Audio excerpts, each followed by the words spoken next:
पुण्यातील जैन बोर्डिंग जमिनीचा व्यवहार रद्द करण्याचा बिल्डर विशाल गोखलेंचा निर्णय, नैतिकतेच्या आधारावर व्यवहारातून माघार, झी 24 तासच्या बातमीवर शिक्कामोर्तब।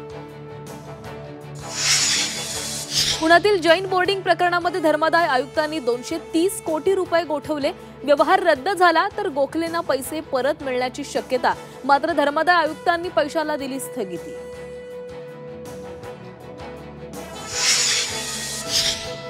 सत्ता अन्याय करत असल्यास सत्तेला आव्हान देणार, झी 24 तासवर रवींद्र धंगेकरांचा इशारा। मंत्री चंद्रकांत पाटील यांच्या विरोधामध्ये लढा देण्याबाबत सूचक वक्तव्य। फलटण महिला डॉक्टर आत्महत्या प्रकरणामध्ये मोठा ट्विस्ट येण्याची शक्यता। सुसाईड नोटमधील हस्ताक्षर डॉक्टरचं नसल्याचा डॉक्टरच्या बहिणीचा उल्लेख करत सुषमा अंधारेंचा दावा। दोन्ही आरोपी स्वतःहून कसे हजर झाले, अंधारेंचा सवाल। मनसेच्या बैठकीतील इनसाइड स्टोरी झी 24 तासवर।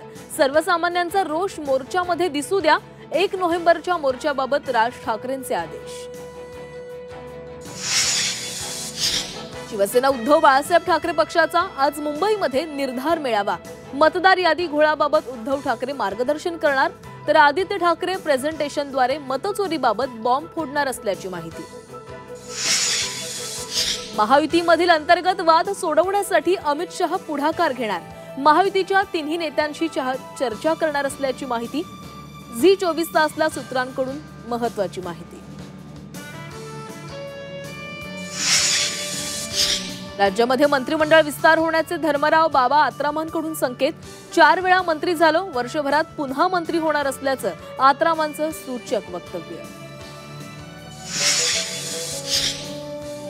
शेतकरी कर्जमाफीसाठी बच्चू कडू आक्रमक। बच्चू कडू शेकडो ट्रॅक्टर घेऊन आज नागपूरच्या दिशेने रवाना। मोर्चाआधी मुख्यमंत्र्यांकडून कडूंना बैठकीचं निमंत्रण। मराठा आरक्षण JR विरोधातील याचिका सुप्रीम कोर्टाने फेटाळली।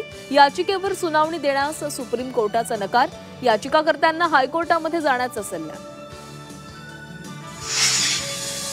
बीडच्या गेवराईमध्ये लंपी आजाराचा कहर, 15 दिवसांमध्ये 12 जनावरांचा मृत्यू, पशुपालक आर्थिक संकटात।